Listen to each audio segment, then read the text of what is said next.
हम लोग भक्ति रसामृत सिंधु से पढ़ रहे हैं भूमिका से। और हम लोग इस बात पे आज दूसरा दिन है, इसके ऊपर हम लोग यहाँ पे रुके थे कि प्रामाणिक गुरु से दीक्षा प्राप्त किए बिना कृष्ण भावनामृत से वास्तविक संबंध कभी पूरा नहीं होता। लेकिन देखिए, हम लोग इस पर चर्चा करे थे कि दीक्षा केवल कोई स्टैंपिंग नहीं है। दीक्षा का अर्थ क्या था यहाँ पे देखिए, अतएव शरीर के द्वारा संपन्न होने वाले कृष्ण भावना भावित कार्यों को गुरु के निर्देशन में श्रद्धा पूर्वक संपन्न किया जाना चाहिए। अगर गुरु कह रहे हैं कि भगवान को भोग लगाओ, फूल अर्पण करो, जो कुछ है, तो वो गुरु के मार्गदर्शन में किया जाना चाहिए। यानी कि अनुगत स्वीकार करने की इच्छा। ये क्लियर है, कोई विरोध तो नहीं इसमें कि मैं मार्गदर्शन में चलूंगा। सिंपल सी बात है। और ये मार्गदर्शन स्वीकार करने में हम अपनी स्वेच्छा को समर्पित कर रहे हैं कि इससे हमारा कल्याण होगा, ये भी क्लियर है। अगर ऐसा विश्वास नहीं है किसी भी व्यक्ति के प्रति, तो उसको गुरु के रूप में स्वीकार नहीं करना चाहिए। जैसे बहुत सिंपल है, मैं वेदवादिनी और कल्याण प्रभु भी, हम लोग एक हकीम साहब से दवा ले रहे हैं, तो हम तीनों का विश्वास है कि इनकी दवा को लेकर के हम ठीक होंगे। जब यही विश्वास नहीं है तो ये कहना कि मैं उस हकीम का इलाज कर रहा हूं, कोई मतलब है? कुछ आप समझ रहे हैं मैं क्या कह रहा हूं? क्योंकि जब विश्वास ही नहीं तो हकीम चाहे कितने भी बड़े हों, लेकिन आप दवा लेंगे ही नहीं। आप मेरी भाषा समझ रहे हैं? कोई महान भक्त हैं, कोई महान महाराज हैं, सब कुछ, उनसे दीक्षा तो लेके आ गए, लेकिन यह विश्वास नहीं कि उनकी बात मानने से हमें लाभ होगा, तो क्या उनकी बातों को आप मानोगे? I hope it is very clear. ऐसा नहीं होता है कि दीक्षित भक्त लोग जप करना नहीं छोड़ते हैं। हम नेगेटिव नहीं कहना चाहते, लेकिन जो सच्चाई वो प्रस्तुत करना मेरे सामने मेरा कर्तव्य है। ऐसा कुछ भी नहीं है, क्योंकि हमारे गुरु, मैं बार बार रिपीट कर रहा हूँ, गुरु महाराज बोले कि don't think that Diksha will liberate you. परम पूज्य भक्ति विकास महाराज का एक प्रवचन चल रहा था। मैं उस समय गौशाला आश्रम में कुछ कर रहा था, तो भक्त दूसरे चला रहे थे, तो बोल रहे थे कि ऐसा मत सोचना कि कोई कृपा में कुछ अलग से दे दूंगा, कोई हाथ से निकल, शायद आप ही चला रहे थे, हाँ, हाथ से कुछ निकल आएगी, कुछ किरण निकलेगी, ऐसा नहीं है। कृपा इंस्ट्रक्शंस के रूप में है, उसको फॉलो करेंगे then you get the mercy. It's not something कि आप गुरु किसी को दे रहे हैं किसी को नहीं दे रहे हैं। सिंपल सी बात है। तो श्रद्धा, समझ रहे हैं? श्रद्धा का मतलब आदर, कि हमारे गुरु जी बोले हैं नाम जप करने के लिए, भगवान का भोग लाके प्रसाद ग्रहण करने के लिए, हम इसे करेंगे। Just very simple. Krishna consciousness is simple. गुरु के साथ इस संबंध को दीक्षा कहते हैं। किस संबंध को? श्रद्धा के संबंध को, कि यह मेरे सुपीरियर हैं, ये मेरे कल्याण के लिए बोल रहे हैं। एटलीस्ट शुरुआत में तो आपको ये श्रद्धा होती है, बाद में आप खुद देखते हैं कि आपका फायदा हो रहा है। कुछ समझ रहे हैं? जैसे कोई वैद्य है और उसको सुना आपने कैंसर तो ठीक किया, तो आपको तो नहीं किया ना, लेकिन अन्यों को ठीक किया है, तो आपकी एक श्रद्धा बन जाती है। फिर आप जब कुछ ट्रीटमेंट लेते तो कुछ तो लाभ होता है ना भाई। ट्रीटमेंट अगर हम ठीक से लेंगे तो लाभ होगा, और लाभ होगा तो फिर आपकी श्रद्धा बन जाएगी, हाँ करना चाहिए। सिंपल है कि नहीं? सिंपल चीज है। गुरु से दीक्षा प्राप्त करने के दिन से ही कृष्ण तथा कृष्ण भावनामृत का अनुशीलन करने वाले व्यक्ति के मध्य संबंध स्थापित हो जाता है। प्रामाणिक गुरु से दीक्षा प्राप्त किए बिना कृष्ण भावनामृत से वास्तविक संबंध कभी पूरा नहीं होता है। ठीक है, कृष्ण भावनामृत का यह अनुशीलन भौतिक नहीं होता। ये एक बहुत इंपॉर्टेंट पॉइंट है। अनुशीलन का आपने अर्थ क्या सुना था? मन से, वाणी से और शरीर से कार्य करना भगवान के लिए। यानी कि जब भी आप मन से, वाणी से या शरीर से भगवान के लिए कुछ कर रहे हैं, तो वह स्पिरिचुअल है। That has to be understood. ये दोबारा कभी मन में आपके डाउट नहीं आना चाहिए।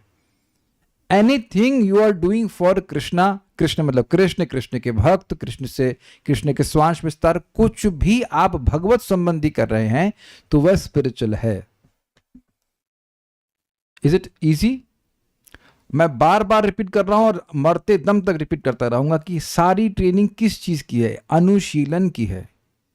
कि हम अपने कार्यों को, जो दिन भर के कार्य हैं, उसको भगवान से कनेक्ट करके करना सीखें। आज ये परम पूज्य राधानाथ महाराज का प्रवचन सुन रहा था, बहुत सुंदर प्रवचन था। तो कह रहे थे आप ये फर्श देख रहे हो, तो फर्श किसकी है? किसकी फर्श है भाई? आप कहेंगे टाइल वाले की, या जिसने टाइल लगाई है मकान मालिक की, लेकिन नहीं, किसी की कोई भी वस्तु नहीं है। हर व्यक्ति किराए पे ही रह रहा है। ये फर्श, ये भूमि किसकी है? भगवान की है कि नहीं? भूमि रापो नलो वायु इत्यादि। तो ये घर किसका है? भगवान का है। तो ये फर्श किसकी है? भगवान की है। ये जीव किसका है? भगवान का है। एटलीस्ट भक्तों को तो भगवान के संबंध में देखना शुरू करें।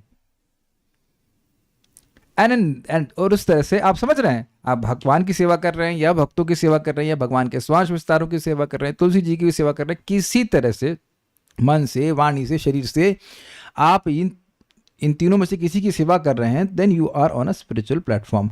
क्या ये इजी हो गया? आध्यात्मिक स्तर पर बने रहना इजी हो गया कि नहीं हो गया? Is it simple? तो अब अपनी बुद्धि को लगाती रहेगी, अच्छा इसके बाद हम क्लास के बाद हम क्या करेंगे, जो कुछ भी करेंगे वो देख लें कि उसका संबंध कृष्ण से है तो करेंगे, नहीं तो नहीं करेंगे। बहुत सिंपल चीजें हैं, लेकिन अब वही सिंपल चीजें थोड़ा सा मतलब भूल जाते हैं कि अरे ये बात करना शुरू की, इसका कोई संबंध भगवान से है नहीं, तो फिर क्यों कर रहे हैं? देखिए हर व्यक्ति संघर्ष ही कर रहा है। एक व्यक्ति हमारे संग गए थे कहीं, तो कुछ बोलना शुरू किए, पहली बात बोले तो भगवान के संबंध में नहीं था, फिर दूसरी बात बोलने का मौका नहीं दिया, हमने कहा अब चुप रहिए, आप से हमारा कल्याण नहीं होगा, ठीक है, आप मत बोलिए, हम काहे सुने why should you allow anyone to, मतलब ऐसे ही माया में पड़े हुए हैं, फालतू चीज काहे को सुनेंगे, है कि नहीं? तो प्लीज इस अनुशीलन को स्वीकार करने का प्रयास कीजिए। लाइफ टाइम चीज है, लेकिन आप धीरे धीरे देखेंगे कि इस अनुशीलन का प्रभाव इतना होगा कि आपके मन में बहुत शांति आएगी। आप देखो, कभी देख लेना कि जो भी कार्य आपने भगवान के लिए किया है या भगवत संबंधी कार्य किया है, उससे कभी मन में जलन नहीं आई। परम पूज्य वृंदावन चंद्र महाराज से एक व्यक्ति ने पूछा, कोई माता जी थी, ऑनलाइन पूछी कि हम कोई योजना बना रहे हैं तो वो भगवान के लिए है या हमारी इंद्रिय तृप्ति के लिए, हम कैसे जाने?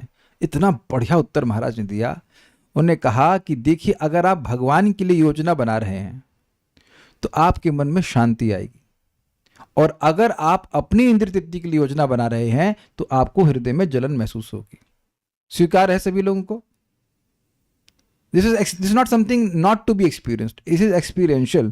कि आप अगर सोचे ना मैं क्लास जाऊंगा या नाम जप करूंगा तो कभी मन में उद्वेग नहीं, कोई परेशानी नहीं आएगी, क्योंकि भगवान उससे प्रसन्न है। लेकिन जो भी कार्य हम भगवान की प्रसन्नता के लिए नहीं करते हैं, बस वहीं से हमारा दुख शुरू हो जाता है। उसी टाइम आप दुखी होना शुरू हो जाओगे, उसी में मन में जलन होने लग जाएगी। ये बात है।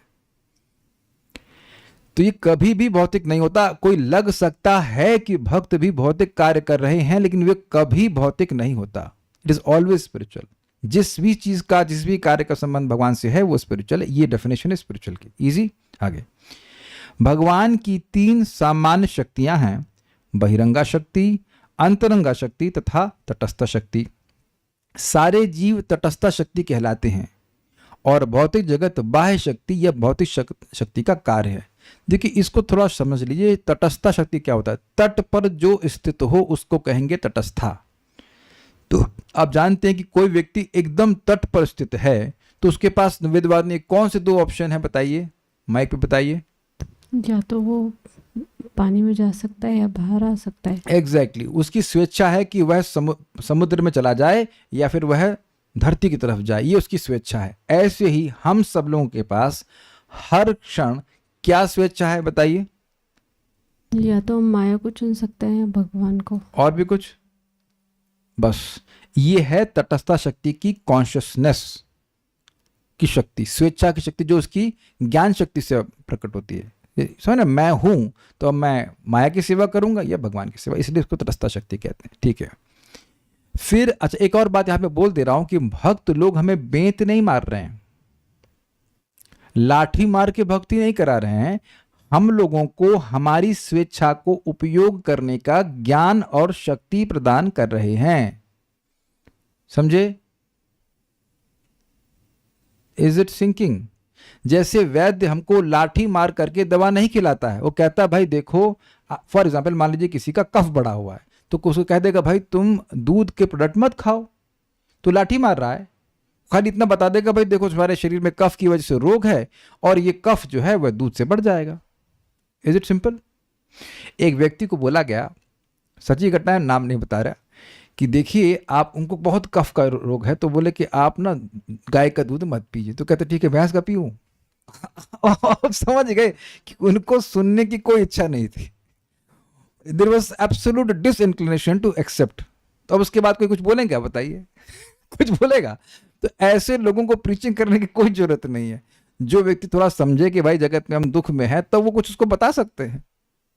अगर इस तरह की बात कोई कर रहा है तो फिर क्या हो, कुछ स्वीकार नहीं करना चाहता। तो ये इंपॉर्टेंट बात है कि भक्त कभी किसी को फोर्स नहीं करते हैं।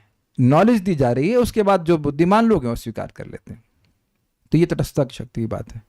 फिर आध्यात्मिक जगत भी है, जो ये भौतिक शक्ति का प्रकार है तो स्पष्ट समझ में आ रहा है। जगत जो है वो त्रिगुणात्मक है, सतोगुण रजगुण तमगुण से सारी वस्तुएं बनी हुई हैं, ये बात है। फिर आध्यात्मिक शक्ति भी है जो अंतरंगा शक्ति की अभिव्यक्ति है, यानी कि आध्यात्मिक जगत। तटस्थ शक्ति कहलाने वाले सारे जीव निकृष्ट बहिरंगा शक्ति के अंतर्गत भौतिक कार्य करते हैं। ये समझ में आया? देखिए, भौतिक शक्ति के 3 विभाजन हैं। क्या है बताइए? विद्या, अविद्या और प्रधान। प्रधान से सारी वस्तुएं आती हैं, लेकिन अविद्या शक्ति के द्वारा जीव अपनी पहचान प्राधानिक वस्तुओं से करता है। प्राधानिक वस्तु मतलब ये देह, मैं ये देह हूं। तो आत्मा तो ये देह नहीं है, लेकिन ये देह आया प्रधान से, और अविद्या के कारण ये मिथ्या अहंकार आ जाता है कि मैं देह हूं। तो इसके वशीभूत होकर ही व्यक्ति सारे कार्य करता है। ये बात प्रभुपाद समझा रहे हैं। जब वे अंतरंगा आध्यात्मिक शक्ति के अंतर्गत कार्य करते हैं तो उनके कार्य कृष्ण भावना भावित कहलाते हैं। इसको हाईलाइट किया जा रहा है ताकि आप इसको बिल्कुल स्पष्ट समझ लें कि भक्ति के सारे कार्य भगवान की अंतरंगा शक्ति के द्वारा संपादित किए जाते हैं। इसको इसमें ज्वाइन करा दीजिए तो भक्तों को दिक्कत नहीं होगी। क्या आप इस बात को समझ रहे हैं? आप भगवान के लिए भोजन बना रहे हो, भगवान को फूल अर्पण कर रहे हो, या सब्जी लेने जा रहे हैं, या जो भी एनीथिंग जिसका संबंध भगवान से है, वह लग जरूर रहा है भौतिक कार्य, लेकिन वह भगवान की अंतरंगा शक्ति के अंतर्गत संपादित है। प्रभुपाद एग्जाम्पल देते हैं कि जैसे बिजली है तो उसी बिजली से एसी ठंडा करता है और उसी बिजली से हीटर गर्म करता है। तो बिजली तो वही हुई ना, लेकिन प्रभाव अलग हो जाएगा। ये बात कह रहे हैं। इसका अर्थ यह हुआ कि महात्मा जन या महान भक्त जन भौतिक शक्ति के बंधन में आकर कार्य नहीं करते, अपितु आध्यात्मिक शक्ति के संरक्षण में रहते हुए कार्य करते हैं। भगवद गीता, महात्मा नस्तु माम पार्थ दैवीं प्रकृतिमाश्रित भजन्ति अनन्य मनसो ज्ञात्वा भूतादिम अव्ययम। बिल्कुल स्पष्ट समझ लीजिए श्लोक को। जो महात्मा जन हैं वह दैवी प्रकृति के संरक्षण में कार्य करते हैं। ये महात्मा कहाँ की बात कर रहे हैं? ये जो भौतिक जगत की बात में लोग रह रहे हैं उनकी बात कर रहे हैं। उन्हीं को तो महात्मा कहोगे। आध्यात्मिक जगत में तो सभी महात्मा हैं। तू लगाने का मतलब उससे पहले के श्लोक में भगवान ने बोला है कि जो नलायक हैं वो भगवान को मनुष्य मानते हैं, लेकिन फिर कहते हैं कि महात्मा नामस्तु, लेकिन जो महात्मा हैं वह तो दैवी प्रकृति के आश्रय में रहते हैं। दैवी प्रकृति मतलब श्रीमती राधा रानी, भगवान की अंतरंगा शक्ति। तो प्रश्न हुआ कि कैसे रहते हैं? महात्मा नस्तु माम पार्थ दैवीं प्रकृति आश्रितः भजन्ति अनन्य मनसो, अनन्य मन से भजन करते हैं। अब देखो, बहुत सिंपल सी बात है। महात्मा बनना भाई डैम इजी है। अगर आप लोग दुनिया से कोई मतलब मत रखिए, आपको समझ में आ रहा है ना कि भगवान कृष्ण की भक्ति करनी चाहिए, बस हो गए महात्मा। अगर इतनी बात समझ में आ गई कि कृष्ण की भक्ति करनी है, आप हो गए महात्मा, फिनिश। मन कहीं ना अन्य अनन्य नहीं, अब और किसी देवता की पूजा नहीं कर सकते। जो पूजा कर रहे हैं आप देखो कि आप ऑलरेडी उस प्लेटफॉर्म पर हैं। उसमें दोष भी हो तो कोई बात नहीं, लेकिन ये मन में संकल्प आ गया है, नेचुरल इंक्लिनेशन कि भाई भक्ति तो भगवान श्री कृष्ण की ही करनी है। मतलब कृष्ण हो या विष्णु, उससे कोई मतलब नहीं है, वो तो बराबर बात है, लेकिन मतलब विष्णु तत्व की ही सेवा करनी है बस। और आप में से कौन ऐसा व्यक्ति कि इसके मन में भी डाउट है इस बारे में? कोई भाई है तो उसका डाउट क्लियर किया जाए। तो अब भजन्ति अनन्य मनसो, लेकिन ये अनन्यता भावुकता में नहीं आ रही है। ज्ञात्वा भूतादिम अव्ययम, ये समझते हुए कि ज्ञात्वा भूतादि, हाँ भूतों का आदि हूं, जितना भी वस्तुएं यहां पे हैं उन सब के स्रोत भगवान श्री कृष्ण हैं और वो अव्यय स्रोत हैं। मतलब मुझे जो कुछ भी मिला है वो सब भगवान दिए हैं, तो मैं पूजा किसकी करूं ये बताइए। आप बताइए। जब शास्त्र से सुन लिया, समझ लिया कि भाई हवा पानी धरती जो कुछ भी हो सब कृष्ण दे रहे हैं, ये देह भी कृष्ण दे रहे हैं, तो अब इस देह जो जो इतना उपकार कर रहा है उसको छोड़कर किसी और की हम सेवा क्यों करें? अब समझ में आया? तो ऐसा नहीं कि हम केवल भावुकता में श्री कृष्ण की सेवा कर रहे हैं, उनके उपकार को समझते हुए कि कृष्ण ही सब कुछ कर रहे हैं। यद्यपि हम उनसे आज तक विद्रोह करते हैं, फिर भी कृष्ण दे रहे हैं, इस बात से कन्विंस होकर शास्त्र सुन करके वह अनन्य मन से कृष्ण का भजन करते हैं। इजी। तो अनन्य मन से भगवान श्री कृष्ण का भजन करना ही दैवी प्रकृति का आश्रय है। क्लियर हुआ कि सुबह से शाम तक एक ही प्रोग्राम है कि भाई भगवान की सेवा करनी है। तो ये हो गया महात्मा के लक्षण, भगवान के अनुसार एटलीस्ट। और लोग के अनुसार कुछ और हो सकता है, लेकिन है ना, किसी भी बात से महात्मा बोल देता है, लेकिन ऐसा नहीं। कोई भी कार्य जो भक्ति में या कृष्ण भावनामृत में किया जाता है आध्यात्मिक शक्ति के प्रत्यक्ष नियंत्रण में रहता है। दूसरे शब्दों में, शक्ति एक प्रकार का बल है और यह बल प्रामाणिक गुरु तथा कृष्ण दोनों की कृपा के द्वारा आध्यात्मिक बनाया जा सकता है। ये समझे, हम सब में कुछ कुछ शक्ति है अग्री कार्य करने की। तो गुरु की कृपा क्या है? गुरु की कृपा यह है कि वह शिष्य को यह समझाए कि वह इस शक्ति का उपयोग भगवान की सेवा में कैसे करे। कुछ समझ में आ रहा है कि गुरु की कृपा क्या है? ऐसा नहीं कि हाथ से कुछ लाइट निकलेगी और आप समझ ना, कभी नहीं निकलेगी। आप देख लेना और जाके गुरु महाराज से पूछ लेना, महाराज कोई लाइट या प्रकाश मिलता है ज्ञान के द्वारा, श्रवण के द्वारा, कि मैं कैसे अपने शक्ति को, जो मेरे कार्य करने की शक्ति है, जो कि एक क्षण के लिए भी मैं चुप नहीं बैठ सकता, शांत नहीं बैठ सकता, न ही कश्चित क्षणमपि जातु तिष्ठत्य अकर्मकृत, भगवान गीता में बोले एक क्षण के लिए भी आप काम करना नहीं बंद कर सकते। तो कृपा ये है गुरु की कि व्यक्ति वो अपने शिष्य को या टीचर को, सॉरी स्टूडेंट को सिखाए कि भाई अपनी शक्तियों का उपयोग कैसे भगवान की सेवा में करना है। सबको समझ में आ रहा है? कोई कठिनाई नहीं। I think it's very very crystal clear. ये सीखना होता है, वैष्णव की संगत में ये सीखना होता है कि कैसे खाएं, मतलब क्या खाएं, भगवान को अर्पण करके खाओ। क्या बोलें? हरे कृष्णा कृष्ण कृष्ण हरे हरे, हरे राम राम राम हरे हरे। ये समझे बात? ये चीज बस यही आपने भी सीखना है, यही मैंने भी सीखा और यही आपने आगे लोगों को सिखाना है। How to connect their activities to Krishna. Krishnadas Kaviraj Goswami कृत श्री चैतन्य चरितामृत में भगवान चैतन्य कहते हैं कि वह मनुष्य भाग्यशाली है जो कृष्ण की कृपा से प्रामाणिक गुरु के संपर्क में आता है। अब ये काफी बड़ा विषय है, लेकिन एक बात ध्यान दीजिएगा, प्रामाणिक गुरु क्या बताएगा? वो ये बताएंगे कि बेटा तुम कृष्ण के अंश हो, कृष्ण की सेवा करो। बस इतनी बात आप समझ लीजिए। और ये बताने वाले रेयर होते हैं। और न समझ में आ रहा हो तो आप थोड़ा सा कहीं बड़े शहर में घूमने जाइए, मेट्रो से या कैसे करके, तब समझाइए कि कितने कम लोगों को पता है कि उनकी एनर्जी भगवान की सेवा में लगनी चाहिए। भक्तों के आसपास रहते हैं तो लगता है कि अरे तो सब नॉर्मली लोग हैं, जब तो सब लोग करते ही हैं, तिलक तो सब लोग लगाते ही हैं, यहाँ तो सबने लगा रखा है, तो कोई बड़ी बात तो है नहीं। मेट्रो में आ रहा था मैं, तो एक लड़की मेट्रो में आई और कपड़ा तो उसने मतलब वही दिल्ली वाला स्टाइल से पहना हुआ था, लेकिन तिलक लगाया हुआ था उसने। And I was so happy. हमने कहा वाओ ये डिवोटी है। अब फिर हमको लगा अरे डिवोटियों को ऐसा कपड़ा पहनी है, मतलब जैसा पहनती हैं दिल में। हो सकता है ये नई डिवोटी हो या फिर किसी ने या तो वृंदावन से आई हो, किसी ने टप्पा लगा, मंदिर के बाहर होता है ना टप्पा लगा देते हैं, तो नहीं सही में यही तिलक गौड़िया वैष्णव तिलक लगाया था। या कभी दिल्ली से स्टेशन से एक माता जी उतर रही थी, तो वो शायद वल्लभ संप्रदाय की थी। So rare. कुछ भक्त भी होते हैं, वो मेरा तिलक देख कर हरे कृष्णा बोले। आप थे ना वे साथ में? हाँ ठीक। जस्ट सरप्राइज कि इतना रेयर है किसी का तिलक ऐसा देखना। मैंने भी देख ही रहा। हाँ ठीक है।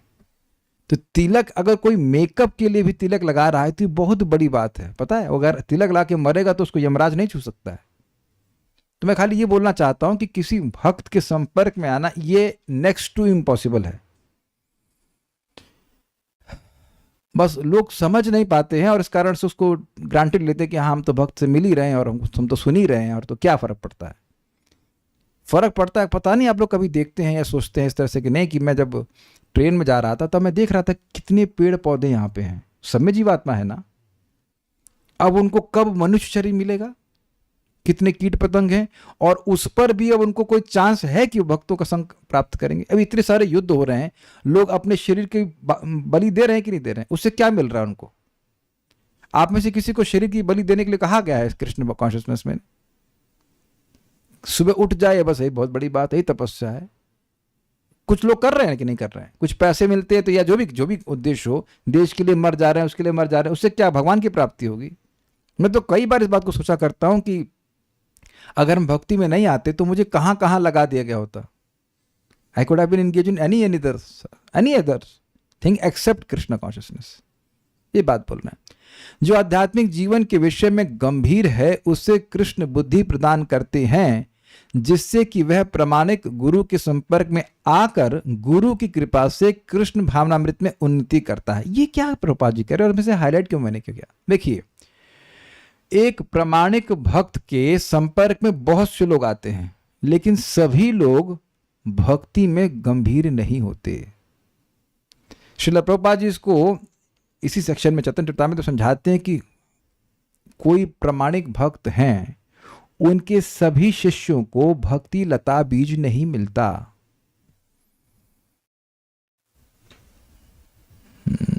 Now that is little depressing. लेकिन फंडा ये है कि वह चाहते ही नहीं हैं। कुछ समझ में आ रहा है आपको बात? भक्ति लता बीज मतलब भक्ति लता श्रद्धा। भक्ति इसलिए की जाए ताकि भक्ति प्राप्त हो।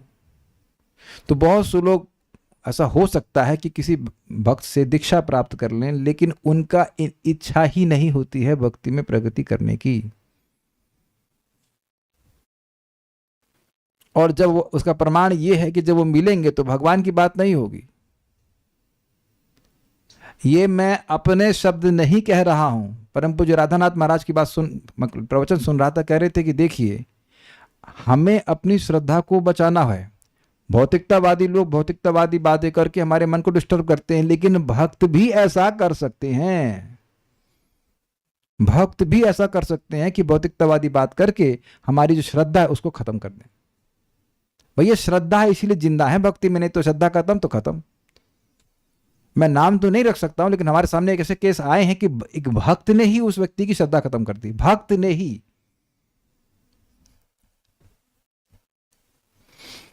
बड़ा एक बात आप समझ लीजिए कि अगर आप किसी, मैं नॉन डिवोटी की तो बात छोड़ दी, नॉन डिवोटी से बात ही नहीं करनी। अगर किसी भक्त से बात कर रहे हैं और आप ये महसूस कर रहे हैं कि आपकी श्रद्धा कम आ रही है, तो दोबारा आप केवल दूर से ही प्रणाम कीजिए उनको। कुछ समझे? You don't associate with him. 2 गज की दूरी और मास्क गज दूरी ना, समझे? Know talking. कभी भी जीवन में आप देखना कि ऐसा होगा जरूर। आप ऐसे किसी व्यक्ति से मिलेंगे, आपके गुरु की निंदा कर रहा है या अन्य भक्तों की निंदा कर रहा है, आप तुरंत देखेंगे कि आपका उत्साह कम हुआ। पर उसके बाद से बात ही नहीं करनी। बी वेरी केयरफुल, नहीं बात करनी। होता अपनी भक्ति लता को खुद बचा के रखना है। तो यहां बहुत इंपॉर्टेंट पॉइंट है कि उसको भगवान बुद्धि देते हैं।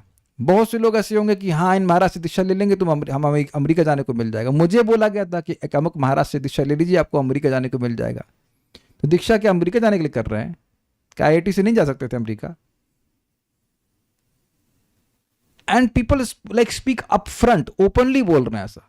महाराज का कोई प्रॉब्लम नहीं, लेकिन शिष्य, वही तो बात है। गुरु तो ठीक है, लेकिन तुम शिष्यत्व तो आया है क्या? तो देखिए, दुनिया कलयुग है और दुनिया में सब चलता रहेगा, इसलिए हमको केवल सतर्क रहने की यहाँ बात बोली जा रही है कि if I want bhakti, I have been given shelter. हमें हरे कृष्ण मंत्र मिला है, प्रभुपाद जी मिले, सब कुछ मिले हैं, उनके प्रतिनिधि मिले हैं। हमें अपने को बचाना है, बस सिंपल सी बात है। अगर हम सिंसियरली भक्ति चाहते हैं तो आपको हमको मिलेगा। पर महाराज बड़ा सुंदर कह रहे थे, seek and you will receive. जो चीज आप खोज रहे हैं वो आपको मिल जाएगी। भगवान की सी व्यवस्था है, एको बहुनाम यो विदधाति कामान। भक्ति चाहते तो भक्ति प्राप्त हो जाएगी, और कुछ और चाहते तो फिर वो भी मिल जाएगा।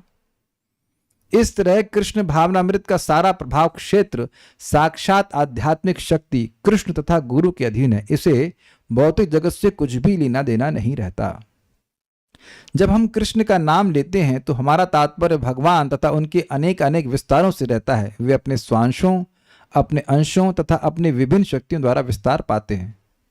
वेदवादी आगे पढ़ सकते हैं आप। दूसरे शब्दों में दूसरे शब्दों में कृष्ण का अर्थ है सर्वस्व और इसमें प्रत्येक वस्तु सम्मिलित है। हाँ, तो ये स्पष्ट है, आप पहले भी पढ़ चुके हैं कि कृष्णानुशीलनम में कृष्ण का मतलब कृष्ण, कृष्ण के स्वांश विस्तार या कृष्ण के संबंध में कोई भी। आगे पढ़िए। फिर भी सामान्यतया कृष्ण से हमें कृष्ण तथा उनके स्वांशों का बोध होना चाहिए। कृष्ण अपना विस्तार बलदेव, संकर्षण, वासुदेव, अनिरुद्ध, प्रद्युम्न, राम, नरसिंह तथा वराह के साथ साथ अन्य अवतारों तथा असंख्य विष्णु अंशों में करते हैं। श्रीमद् भागवत में इन्हें असंख्य लहरों के तुल्य बतलाया गया है। अतएव कृष्ण के अंतर्गत ऐसे सारे अंश तथा उनके शुद्ध भक्त भी सम्मिलित हैं। ब्रह्म संहिता में कहा गया है कि कृष्ण के अंश पूर्णतः सच्चिदानंदमय हैं। भक्ति का अर्थ है उन कृष्ण भावना भावित कार्यों को संपन्न करना जो भगवान कृष्ण के दिव्य आनंद के अनुकूल हो। इजी, मैं इसीलिए हाईलाइट किया ताकि लोगों के मन में कोई कठिनाई ना हो समझने की भक्ति का मतलब क्या है। मैं बार बार रिपीट कर रहा हूं, भक्ति का केवल मतलब नाम जप नहीं है। आप जो भी कार्य भगवान की प्रसन्नता के लिए कर रहे हैं, मान लीजिए भगवान को जल दे रहे हैं, तो क्या भगवान से दुखी हो रहे हैं? आप भगवान के लिए कुछ भोजन बन रहा है तो भगवान के दुखी हो रहे हैं। लेकिन नाम जप का एक बहुत बड़ा रोल है।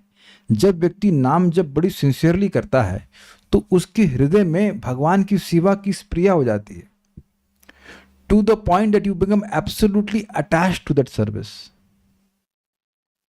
कुछ समझ रहे हैं?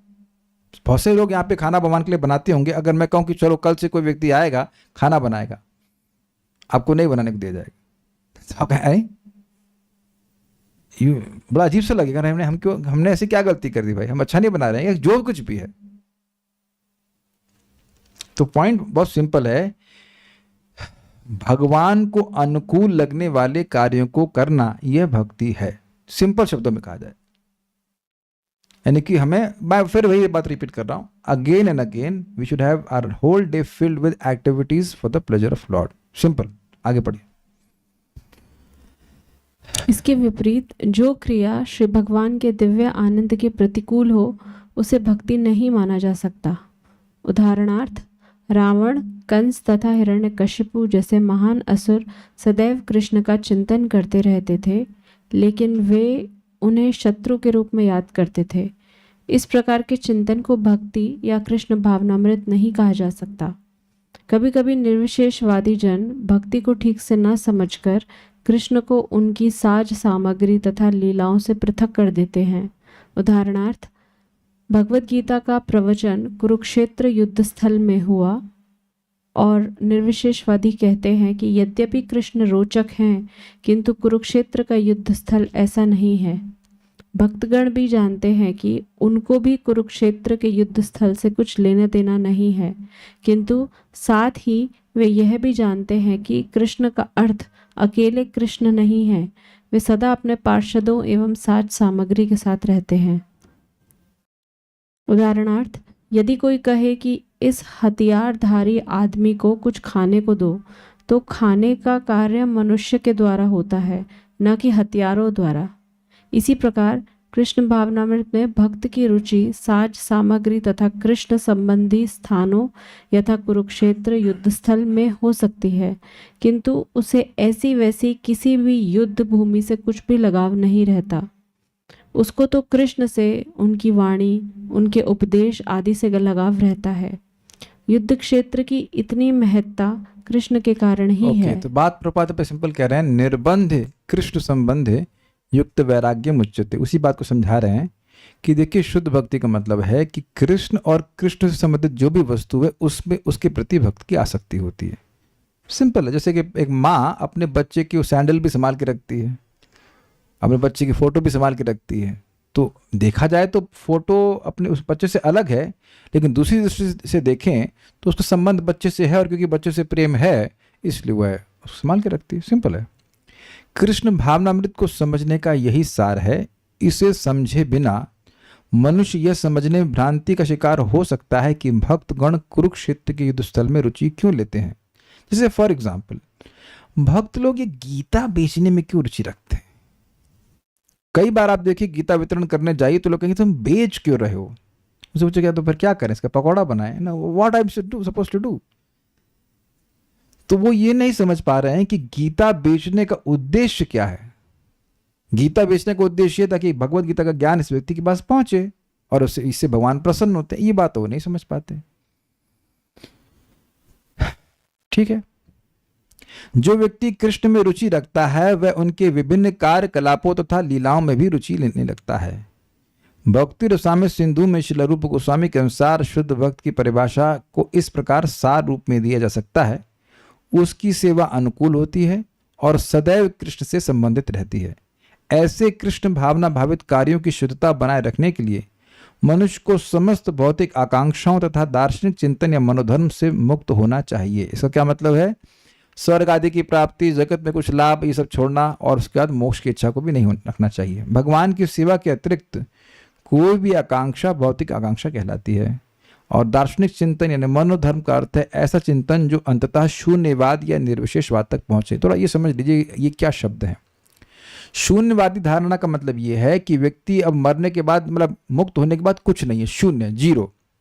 और निर्विशेषवादी क्या बोलते हैं कि मरने के बाद, या मरने के बाद नहीं, मुक्त होने के बाद जीव ब्रह्म ज्योति में लीन हो जाता है। तो वो जीरो जैसा बात है, छुपा करके बोल रहे हैं, घुमा करके बोल रहे हैं, बस इतनी बात कहते हैं। ऐसा निष्कर्ष कृष्ण भावना भावित व्यक्ति के लिए व्यर्थ है। क्यों व्यर्थ है? क्योंकि हम भगवान की सेवा करना चाहते हैं, सिंपल, जीरो तो ना होना चाहते हैं। दार्शनिक चिंतन के द्वारा विरले ही वासुदेव कृष्ण की पूजा के निष्कर्ष तक पहुंचा जा सकता है। श्लोक, बहुनाम जन्मनाम अन्ते ज्ञानवान माम प्रपद्यते वासुदेवम सर्वमिति स महात्मा सुदुर्लभः। तो देखिए निष्कर्ष ये है कि भगवान के अलावा कोई सत्ता नहीं, मुझे भगवान की सेवा करनी है। जिसने यह अपने गुरु से सुनकर समझ लिया वो वहीं से महात्मा हो गया, और नहीं तो भाई कई जन्म बिताते रहो। कोई जन्म केवल जन्म लेने से ज्ञान नहीं आ जाएगा। ज्ञान का अनुशीलन कर रहा है जन्मांतर में, तब जाके समझे कि वासुदेव सब कुछ है। और गुरु ने बता दिया, प्रभुपाद जी बता रहे हैं कृष्ण भगवान है, तुम कृष्ण के अंश, उनकी सेवा करो, काम खत्म, उसी दिन से महात्मा हो गए। ये बात है। देखिए आप ये प्रचार करते हुए आप देखेंगे कि कुछ लोग, स्पेशली अगर वह फोर्स्ड होते हैं श्रवण कीर्तन करने के लिए, कि उनको क्लास में बैठना है, तो ऐसे ऐसे करेंगे, हाँ आप सही कह रहे हैं, लेकिन उसको स्वीकार नहीं कर रहे होते हैं। मैं समझा पाया? जैसे इस कथा में एक भी व्यक्ति फोर्स्ड नहीं है, no one is forced to sit here. तो आप यहां बातों को स्वीकार या अस्वीकार इस आधार पर करेंगे कि वो बात जच रही है कि नहीं जच रही है। सब लोग इस बात को स्वीकार करेंगे कि नहीं? कोई बात शास्त्र के अनुसार है, सही बन रही है तो आप स्वीकार कर लेंगे, मैं कोई फोर्स तो नहीं कर सकता। और नहीं सही बन रही तो आप विरोध कर देंगे। इसलिए मैं कभी कभी जानबूझ के गलत भी बोल देता हूं। तो अब जो टेस्ट करने के लिए कि आप सुन भी रहे हैं कि नहीं सुन रहे, यू विल समझ रहे ना बात, आपको लॉजिकल लग रही, ठीक लग रही, स्वीकार कर लेंगे। क्योंकि दैट्स अ होल पॉइंट कि हम शून्य हो बनकर, हम पहले पर तो शून्य हो नहीं सकते। हम लोग शून्य के लिए क्यों प्रयास करेंगे? इस जीवन में हमने कभी शून्य के लिए प्रयास किया है? Except getting 100 marks in exams. अन्यथा शून्य का, उसमें अगर एक हटा दीजिए तब, तो शून्य के लिए कभी कोई प्रयास किया है कि हम लोग जो है शून्य हो जाए, हमारा नंबर शून्य हो जाए, हमारे पास सैलरी शून्य हो जाए? तो भक्ति में शून्य क्यों होने का मतलब हुआ? ये पत्नी शून्य हो जाए, ये पति शून्य हो जाए, बच्चा कई तो शून्य नहीं कर रहे ना। This is very strange. जीवात्मा कभी शून्य की इच्छा करता ही नहीं। तो इसलिए अजीब सी बात को यहाँ पे वो लोग बोलते हैं, इसलिए कह रहे सब बात का व्यर्थ होगा, इससे कोई फायदा नहीं होगा। भगवान से सुन लिया कृष्ण, भगवान, अरे गुरु से सुन लिया भगवान कृष्ण हैं, शास्त्र से सुन लिया, बस खत्म, तो वहीं से महात्मा बन गए। इसकी पुष्टि भगवत गीता में भी हुई है, हमने कर लिया। तब फिर दार्शनिक चिंतन का चरम लक्ष्य कृष्ण होना चाहिए, जिससे यह ज्ञान हो कि कृष्ण समस्त कारणों के कारण या सर्वस्व है, अतएव मनुष्य को उनकी ही शरण में जाना चाहिए। यदि इस अंतिम लक्ष्य तक पहुंचा जा सके तो दार्शनिक प्रगति अनुकूल होती है, किंतु यदि दार्शनिक चिंतन का निष्कर्ष शून्यवाद या निर्विशेषवाद निकले तो वह भक्ति नहीं है। देखिए बात प्रभुपाद क्या कह रहे हैं। संस्कृत आप जानते हैं, ज्ञान कर्मादि अनावृतम, ज्ञान कर्मादि शून्यम नहीं कहा जा रहा है। तो वो ज्ञान जिससे आपको यह मन में विश्वास बने कि कृष्ण भगवान हैं, वह स्वीकार करना चाहिए, वह भक्ति को पुष्ट करता है। लेकिन वह ज्ञान जिसके द्वारा ये मालूम चले कि भाई, मालूम क्या चले, बात ही भ्रमित हो जाए कि कृष्ण तो जीरो हैं, हम भी भगवान हैं, तुम भी भगवान हो, सभी भगवान हैं, तो ये आपकी भक्ति को ढकने वाला होगा। तो ऐसे ज्ञान का अनुशीलन नहीं करना चाहिए, और आप लोग करते भी नहीं, लेकिन बात बताई जा रही है कि नहीं करना चाहिए, कोई जरूरत नहीं इसे करने की। कभी कभी कर्म को या सकाम कर्म को कर्मकांड समझ लिया जाता है। ऐसे अनेक लोग हैं जो वेद वर्णित कर्मकांड के प्रति अत्यधिक आकृष्ट होते हैं, किंतु यदि कृष्ण को जाने बिना कोई व्यक्ति एकमात्र कर्मकांड के प्रति आकृष्ट होता है तो उसके कार्य कृष्ण भावनामृत के प्रतिकूल पड़ते हैं। वास्तव में कृष्ण भावनामृत को केवल श्रवण कीर्तन स्मरण आदि पर ही आधारित किया जा सकता है। आदि का मतलब श्रवण कीर्तन स्मरण पूजन वंदन इत्यादि, जो नवदा भक्ति उसी पे हो जाता है, उससे आप भक्त हो जाओगे। श्रीमद् भागवत में 9 विभिन्न विधियां बताई गई हैं। इनके अतिरिक्त प्रत्येक संपन्न कार्य कृष्ण भावनामृत के प्रतिकूल है। This is very amazing, this is very amazing. स्वीकार है ना सभी को? नहीं, हम प्रभुपाद जी के तात्पर्य को आपके सामने रख करके बोल रहे हैं। एक भक्त हमको मिले क्या, वो तो हमको लिंक भी भेज दिए कि प्रभु जी इसको देखिए, कभी आपका मन हो यूट्यूब देखने का तो देखना कि दुनिया में कितना खराब चल रहा है, ये चल रहा है, वो चल रहा है, इससे भक्ति करने की प्रेरणा मिलती है। तब आप कुछ समर्थन करेंगे इस बात का? दोनों आगे जाकर लोगों के दिमाग में चिप डाल दी जाएगी, तो आपके दिमाग में तो नहीं डाली जाएगी ना, कि डाल दी गई है। इसीलिए सब सोच रहे हैं। अब मैं अगर ये बोलता हूं कि भविष्य में जाकर के दुनिया में मनुष्यों के दिमाग में चिप डाल दी जाएगी, तो उससे आपको वही जप करने के लिए कोई वोट दे भाई कि इसको सुन करके आपको जप करने की प्रेरणा मिल रही है। हम तो वो हरे कृष्णा की चिप डलवा लेंगे। प्रभुपाद चलती ना, हरे कृष्णा किसी किसी हरे हरे हरे राम। ये चिप चलती है तो अच्छा है। इससे क्या आपको फायदा हो गया बताइए? कुछ फायदा हुआ? तो श्रवण गलत चीज का किए, उससे आपको कृष्ण का स्मरण हुआ? आप नोटिस करो कि यूट्यूब पे बहुत सारी चीजें हम लोग कोई देख लेते हैं, उसमें कृष्ण का नाम तक नहीं आता। I see health videos, that's a different thing, अपने स्वास्थ्य के लिए करते हैं, लेकिन आप नॉर्मली देखेंगे वो मुख से कृष्ण का नाम नहीं फूटेगा उनका। तो कितने अधिक विस्मरणकारी उनका उनका कीर्तन है। कुछ नोटिस किया मैं क्या कह रहा हूं? हम लोग सुन लेते नहीं, तो एक आधे घंटे के प्रवचन में जो भी बोल रहा है उसमें एक बार भी कृष्ण नहीं बोलेगा। इस्कॉन का कोई भी भक्त तो एकदम गीला वक्ता भी हो, गीला वक्ता समझ रहे हो, ठीक से बोलना ना आता हो, वह भी कृष्ण कृष्ण तो 2-4 बार बोल ही देगा, है कि नहीं? तो अब आप जिस वक्त तो सुन ही रहे हैं हम क्या बोल रहे हैं, जो आप कर रहे हैं वो आपकी भक्ति के प्रतिकूल है। उतने ही समय में आप जप कर लीजिए, उतने समय में भागवत पढ़ लीजिए, उसी समय में चैतन्य चरितामृत पढ़ लीजिए, उससे प्रेरणा मिलती, वो आपकी भक्ति के लिए अनुकूल होगा।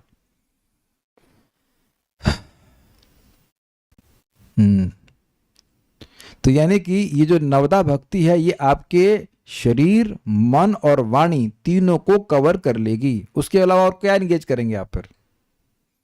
तो अपने दिन को ऐसे बैठा के रखिए, श्रवण कीर्तन वंदन स्मरण वंदन ऐसे करके चलिए। पूजनम अर्चनम और वंदनम में डिफरेंस बता दीजिए। नहीं बताएंगे अभी, क्योंकि वो डिस्कशन हो नहीं रहा है, जब आगे आएगा तब। अभी ये दिखा रहे हैं कि हम पढ़ लिए हैं प्रभु जी आगे से, हम आपको दिखा देंगे कि उत्तर नहीं देंगे। अभी पढ़ा रहे हैं, जो चीज पढ़ा रहे उससे पूछिए आप। इस तरह ऐसी गलतियों से सदा बचना चाहिए। किस गलती से? ऐसा कार्य नहीं करना चाहिए जो आपकी भक्ति के प्रतिकूल हो। देखिए, इस मामले में व्यक्ति को बिल्कुल बिजनेसमैन की तरह होना चाहिए। आप किसी दुकान में जाते हैं और वो देखता है कि आप खरीदना है, तब तो आपसे बात करता है, और खाली टाइम पास कर रहे हैं तो वो ध्यान नहीं देता है। प्रैक्टिकल आप देख लीजिए, सिंपल सी बात है। और हमने जो कुछ भी किया हो, हम लोग जब यहाँ पे आकर कुछ पढ़ते हैं तो उसका उद्देश्य क्या है? अपने ट्रेजेक्टरी को ठीक करना, कि हम गलत जो जा रहे थे उससे पहले कि बहुत गलत जाते फिर ठीक हो जाए। ये है फायदा रोज सुनने का। मैं आपको सुना रहा हूं, उसका मतलब ये नहीं कि मैं ये गलती करूंगा नहीं, बट फिर मैं सुन करके आप लोगों को सुना करके फिर अपनी ट्रेजेक्टरी को ठीक कर लेता हूं कि इसके बाद, इस क्लास के बाद जो बोलना सुनना है उसका संबंध एज फार एज पॉसिबल भगवान के संग होना चाहिए।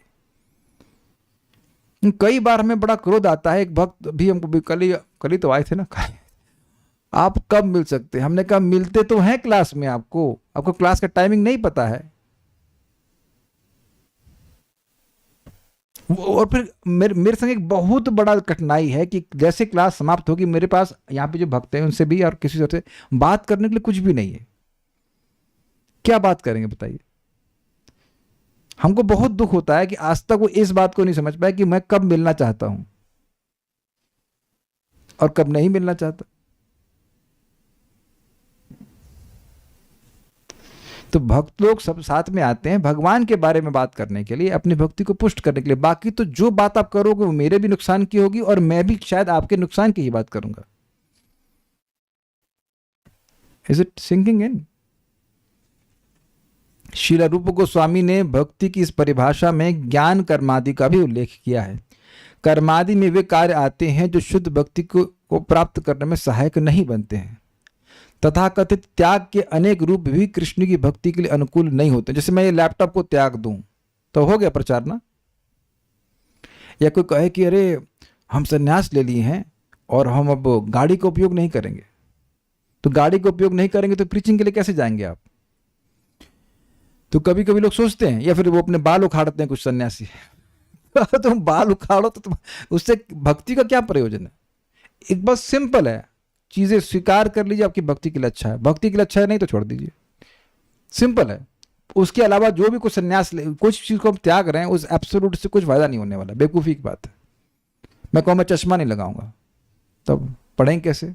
तो आप समझ गए ना, इस तरह की जब कभी भी आप इस तरह की बात अपने जीवन में देखें, उस त्याग का कोई प्रयोजन नहीं। Will it help you to chant Hare Krishna? Will it help you to hear about Krishna? ठीक है, स्वीकार कर लीजिए, और नहीं तो नहीं। I think very simple. आगे बढ़ते हैं। श्रील रूप गोस्वामी ने नारद पंचरात्र की एक निम्नलिखित परिभाषा भी उत्तरित की है।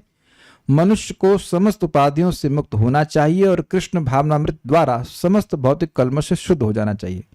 उसे फिर से अपनी शुद्ध पहचान प्राप्त करनी चाहिए, जिससे वे अपनी इंद्रियों के स्वामी की सेवा में लगा सके। हम सुन चुके हैं डिटेल में। सर्वोपाधि निर्मुक्तम तत्परत्वेन निर्मलम ऋषिकेण ऋषिकेशा सेवनम भक्ति रुच्यते। व्याख्या नहीं करूंगा, इसकी बहुत व्याख्या वहां पे कर चुका हूं। अतएव जब हमारी इंद्रियों के वास्तविक स्वामी के लिए लग जाती हैं तो उसे भक्ति कहते हैं। इजी। अब इसका प्रभाव देखिएगा। जब हमारी इंद्रियां भगवान की सेवा में लगेंगी तो अब मैं लिख के दे सकता हूं इस बात को, क्योंकि लिखा हुआ है लिखा हुआ है कि आप अपने मन में उपाधि के डिसॉल्व होने की अनुभूति करेंगे। मैं समझाता हूं होता क्या है। आप ये देखो कि जब मैं अपनी बात कर रहा हूं, जब मैं भक्ति में नहीं आया था तो मुझे क्या लगता था कि मैं इस सो कॉल्ड फैमिली का हूं और मेरा उद्देश्य है कि मैं इंजीनियरिंग करूं। शादी का प्लान तो तब नहीं था, लेकिन ये था कि अमेरिका जाऊं या कहूं, लेकिन जो संबंध था वो सब इस परिवार से था। आप लोगों को कोई और था कुछ? Any self realize soul? Okay, समझ में आ गया आप कैसे सोचते थे। धीरे धीरे धीरे धीरे भक्ति करते करते आपको अंदर से ही समझ में आने लग जाएगा कि भाई मैं यहां का हूं ही नहीं। I am not suppose to do anything about for this world and of this world. मैं समझा पा रहा हूं? ये आप स्वयं अनुभव करेंगे। इंद्रियों को निरंतर भगवान की सेवा में लगाते लगाते लगाते लगाते आपको स्वयं अनुभव होने लग जाएगा कि मैं केवल इस जगत में अपना टाइम वेस्ट कर रहा हूं, मैं यहां का हूं ही नहीं। कुछ ग्रहण कर रहे हैं तो ये दिख रहा है कि उपाधि धीरे धीरे डिसॉल्व हो रही है। और एक बात आप ध्यान दीजिएगा कि उपाधि की वजह से ही हम कोई कार्य करते हैं। जैसे नींद खुली, अरे हम इसके पति हैं, इसके पत्नी है, ये है फलाना ढिमकाना, और वैसे कार्य करते हैं। और आप लोग अब इस बात को बिल्कुल स्पष्ट, बिल्कुल दिन में सूर्य होता है ना, वैसे एकदम क्लियर दिखना चाहिए कि हम लोगों को जो ट्रेनिंग मिली है उससे आप सुबह उठ के क्या करते हो। करुणा मित्र, सुबह उठ के आप क्या करते हैं? उठते ही पानी पीते हैं, नहाए धोए, उसके बाद नाम जप करना शुरू कर देते हैं। Are you acting as per उपाधि? नहीं। ये श्रीपाद रामानुजाचार्य जी की मतलब एक्सप्लेनेशन है, बहुत सुंदर एक्सप्लेनेशन, कि एक भक्त, मान लो कोई गृहस्थ है या कोई भी है, वो सुबह उठता है, उठ करके तुरंत अपना स्नान किया, स्नान करके तिलक लगाया। तिलक क्यों लगाया? तो आप जान रहे हैं कि तिलक लगाना जरूरी है कृष्ण की सेवा के लिए। अग्रीड? तो क्या आप वहां गुप्ता, पांडे, उपाध्याय ऐसे अपनी पहचान कर रहे हैं? या पहचान कृष्ण के सेवक के रूप में करना है? क्या ये सबको समझ में आ रहा है कि क्या ट्रेनिंग मिल रही है? एक दिन मैं मंगल आरती जल्दी जल्दी जल्दी भागा और सब कुछ किया, बाद में देखा अरे तिलक ही नहीं लगाया। बस वेरी मुझे बहुत शर्म आई कि मैं तिलक लगाए बिना ही भगवान के पास पहुंच गया। कुछ ग्रहण कर रहे हैं कि नहीं आप? बहुत बहुत सूक्ष्म बात है कि भक्ति में हमें ट्रेनिंग दी जा रही है, हम उपाधि के अनुसार कार्य ना करें। यहां भी जो सब लोग आए हैं वो उनकी उपाधि देख करके मैं क्लास नहीं दे रहा हूं। तो आप प्लीज समझिए, अगर हम भौतिकतावादी जीवन में रहते हैं तो हम क्या कैसे कार्य करते हैं? उठते व्यक्ति क्या सोचती है, गृहिणी क्या सोचेगी, मैं अमुक व्यक्ति की पत्नी हूं या इसकी मां हूं, इसके लिए कार्य करना चाहिए। अब भक्ति कितनी मजेदार है, आप वही सोचिए, चलिए वही सोचिए कि हाँ मैं इसकी पत्नी हूं, लेकिन आप भोजन बनाएंगी तो किसके लिए बनाएंगी? भगवान के लिए बनाएंगी। पति के लिए बन रहा है लेकिन पहले भगवान के लिए अर्पण हुआ कि नहीं? तो अब जब वो सिस्टम में जाएगा, प्रसाद अंदर जाएगा, तो धीरे धीरे करके ये जो पकड़ है वो ढीली होती जाएगी कि मैं इसका पति हूं, मैं इसकी पत्नी इत्यादि। प्रेम करना नहीं बंद करेंगे, लेकिन उपाधि से प्रेरित होकर के प्रेम नहीं करेंगे। कुछ समझा पा रहा हूं मैं? नहीं तो देखिए, जगत में लोग, कभी आपने देखा कि अपने परिवार से बाहर कोई कार्य करते हैं? बहुत रेयरली कोई होते हैं जो परिवार के बाहर कुछ हेल्प करना चाहते हैं। वो अपने परिवार में ही वो सीमित रहते हैं कि ये इसके चाचा के लड़के का ये करना है, उसके ये करना है, ऐसे करना। बहुत बहुत थोड़े ही लोग होंगे जो सेल्फलेसली कुछ बाहर कार्य करें। लेकिन जैसे जैसे व्यक्ति की उपाधि डिसॉल्व होती है तो वह अन्य लोगों को भी समझ रहा है, अगर भाई वो भी तो भगवान के अंश है, मुझे उनको भी तो बेल दिलानी है इस जगत से, मुझे इनको यहां से मुक्त करना है, I must help them also. And this is not theory, this is experiential, ये अनुभव होता है। तो ये बड़ी इंटरेस्टिंग बात है कि इंद्रियों के भगवान, केवल इंद्रियों को लगाए रखिए, जब कर रहे हैं, प्रसाद ग्रहण कर रहे हैं, प्रणाम कर रहे हैं, तो अंदर आप देखेंगे कि अपने आप उपाधि डिसॉल्व होने लग जाएगी। मैं ये पांडे, मैं ये शर्मा या कुछ भी इस प्रकार का, मैं नथिंग अगेंस्ट पांडे और शर्मा, बट जो भी है, सिन्हा, सक्सेना, श्रीवास्तव, ये सब कुछ नहीं हुआ। एटलीस्ट मेरे मन में एक अच्छी बात है कि I absolutely don't identify that I am Sinha और एनीथिंग। ये मैं बोल रहा हूँ, मतलब कास्ट जो कुछ भी मेरा आइडेंटिफिकेशन मन में नहीं आता, और ना ही मैं किसी बात को इस तरह से कभी देख पाता हूँ। इतना तो आ गया कि नहीं, कभी नहीं, मैं किसी को पूछता भी नहीं, और ना ही मेरे मन में कभी आता है कि ये इसका ये टाइटल है तो उससे ये ना। तो इट मीन्स भक्ति वह कार्य करती है। मुझे तो हंसी आ रही है, हमारा खून सैंपल लेने के लिए व्यक्ति आए, वो थे सक्सेना आई थिंक ना।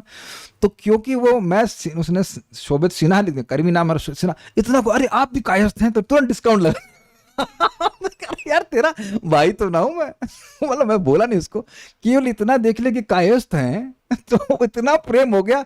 1400 रुपए में पूरा टेस्ट। हमने कहा 3500 का पड़ता था, तुम अरे वो हमने पैकेज कूपन लगा दिया। देख रहे कैसे उपाधिगत प्रेम होता है। लेकिन मैंने जब उसको हरे कृष्ण मंत्र के बारे में बताया, इट वॉज नॉट कि वो क्या कहते हैं सक्सेना है इसलिए होता है, ऐसा नहीं होता। तो उम्मीद है कि आप समझ पा रहे होंगे ये उपाधि वाली बात। और आप भी देख रहे हैं कि भक्तों के बीच में जो प्रेम है वो एक सिंह और सक्सेना और इसकी वजह से नहीं होता है। उम्मीद है कि आप समझ गए होंगे। ठीक है, हमारी बद्ध अवस्था में हमारी इंद्रियां शारीरिक मांगों की पूर्ति में लगी रहती हैं, किंतु जब वे ही इंद्रियां कृष्ण के आदेशों को पूरा करने में लगा दी जाती हैं तो हमारे कार्य भक्ति कहलाते हैं। इजी है। जब तक मनुष्य अपने आप को किसी एक परिवार, किसी समाज या किसी व्यक्ति से संबंधित मानता है, तब तक उसे उपाधि से आवृत कहा जाता है। इजी है, समझ में आ गया। मैं अमुक का वही, अमुक की पत्नी हूँ, अमुक अमुक मतलब सो संबंध, उसका बेटा हूँ, उसका ये हूँ, और उसके बाद आप जिंदगी उसी में समर्पित कर दीजिए, भगवान के लिए कोई टाइम नहीं। किंतु उससे जब पूर्णतया ज्ञान हो जाता है कि वह किसी परिवार, समाज या देश से नहीं अपितु कृष्ण से नित्य संबंधित है, तब उसे अनुभूति होती है कि उसे अपनी शक्ति का संप्रयोग तथा कथित परिवार, समाज या देश के हितों में न करके कृष्ण के लिए ही करना चाहिए। यही उद्देश्य की शुद्धता है और कृष्ण भावनामृत में शुद्ध भक्ति पद भी है। ये बहुत अच्छी बात प्रभुपाद कर रहे हैं। इसका संबंध चैंटिंग से है। देखिए, जितना हम गंभीरता से चैंटिंग करेंगे उतना ही सफाई होगी हृदय की, और उतना ही आपको स्वयं सेल्फ रियलाइजेशन होगा। Are you able to appreciate my words? Realization, realization मतलब अनुभूति कि मैं एकमात्र मेरा कर्तव्य कृष्ण की सेवा करना है। आपको ये दिखने लगेगा कि अरे रे रे रे रे, एकदम समझ में आ रहा है कि कृष्ण सहायता कर रहे हैं। कृष्ण मेरा पालन कर रहे हैं, Krishna everyday Krishna is maintaining me. मेरा एकमात्र कर्तव्य कृष्ण को संतुष्ट करना है। और यह भी दिखने लगता है कि जब भी मैं कृष्ण को संतुष्ट करने का कार्य नहीं करता हूं, यू रियलाइज, तो मैं सुखी नहीं होता हूं। Is that sinking in? देखिए, आपने कई बार सुना होगा कि one should hear Krishna katha from a self realized soul. ये सुना है प्रभुपाद जी के तात्पर्य में। तो मेरे को बड़ी एक कौतुक होता था, क्या मतलब है इसका। अब आपको समझ में आ रहा है इसका मतलब। सेल्फ रियलाइज्ड मीन्स जिसको समझ में आ रहा है, इसको ये रियलाइजेशन हो रहा है कि भाई हम भगवान की सेवा करके सुखी होते हैं। कितने लोगों को ये रियलाइजेशन बिल्कुल नहीं है। कितने लोगों को ये रियलाइजेशन बिल्कुल नहीं है कि आप भगवान की सेवा करके सुखी होते हो। अब मैं आपको प्रमाण दे रहा हूं। हमारे सर ने बड़ी मजेदार बातें बोली। लीला पुरुषोत्तम प्रभु तो आईआईटी में प्रोफेसर हैं। आईआईटी में अब तो डायरेक्टर बन गए, मैं उस वक्त की बात कर रहा हूं। तो वो क्लास दे रहे थे, कुछ लड़के सामने बैठे थे। तो उनको पूछे, सर अच्छा तुम पढ़ाई करके खुश हो? हाँ हम बहुत खुश हैं। तो उन्होंने कहा अच्छा अगर तुमको डिग्री ना मिले और डिग्री भी मालूम मिल जाए और नौकरी ना मिले तब तुम पढ़ोगे? अब एकदम चुप से कहते ना, सांप सूंघ गया, एकदम चुप। बड़ा स्पष्ट है। तो अब उनको फिर हम लोग बैठे हुए तो बोले देखो, इनको गीता सुनने के लिए आते हैं, ना तो इन्हें डिग्री मिलेगी, ना इस गीता से उनको सुन करके नौकरी मिलेगी, ना कुछ पैसे मिलेंगे, तब भी ये सुन रहे हैं। इसका मतलब है कि इनको अच्छा लग रहा है। निर्मला माता जी, कितना पैसा मिलेगा आपको ये भक्ति रसामृत सिंधु सुनने का? कुछ नहीं। अच्छा जप करने के लिए कुछ पैसा मिलता है? तो मैं एक माता जी को पूछ रहा हूं, उपलक्षण से सभी लोगों को, एक भी व्यक्ति को यहां पैसा नहीं मिल रहा है, तो फिर काहे कर रहे हैं आप? यहां तो प्रसाद भी नहीं मिल रहा है तो आप देख रहे हैं कि रहने को भी नहीं मिल रहा, खाने को नहीं मिल रहा, तब काहे आ रहे? सो यू सी, ये बहुत बड़ी बात है। आप सभी यहां सेल्फ रियलाइज्ड हैं कि भाई हमें भक्ति करना अच्छा लगता है, भगवान की बात सुनना अच्छा लगता है। तो दिमाग लगाइए ना इस पे कि अरे यार हाँ बात तो सही है, हम जब करते हैं हमको अच्छा लगता है, हमको भगवान के बारे में बात सुनते हैं हमको अच्छा लगता है, और हम बाकी जो भी कार्य कर रहे हैं बड़ी मेहनत करके, वो अगर हमको पैसा ना दे तो हमें नहीं करेंगे, मतलब वो कार्य हमको सुख दे ही नहीं रहे हैं, तो अपनी सारी शक्ति उधर क्यों इन्वेस्ट करना? मैं समझा पा रहा हूं? ठीक है आप कमाइए जो कुछ करना है, लेकिन अगर वो पैसा ना मिले तो आप वो काम नहीं करने वाले। इसका मतलब है वो काम करके आप सुखी नहीं है। तो इसलिए केवल ड्यूटी भावना से कर लेना चाहिए, बाकी जितना समय मिल जाए भगवान की भक्ति में लगाना चाहिए कि उससे आप सुखी होंगे नहीं, क्षमा कीजिएगा, हो रहे हैं। You feel satisfied. और इसे कहते हैं सेल्फ रियलाइजेशन। इसीलिए भगवान इस बात को बोलते हैं प्रत्यक्षावगमम धर्म्यम सुसुखम कर्तुम अव्ययम। डायरेक्ट अनुभूति होती भक्ति करने के लिए, ऐसा नहीं कोई दूसरा व्यक्ति बोलेगा ऐसा होगा। ठीक है, तो ये कृष्ण भावना भक्ति में शुद्ध भक्ति का पद है। और जो कुछ प्रश्न किया गया था पूजनम अर्चनम के बाद में, तो उसको हम जब डिस्कशन करेंगे तब डिस्कस करेंगे। Thank you so much. Shri Shri भक्ति रसामृत सिंधु की जय, श्री प्रभुपाद की जय, निताई गौर प्रेमानंदे।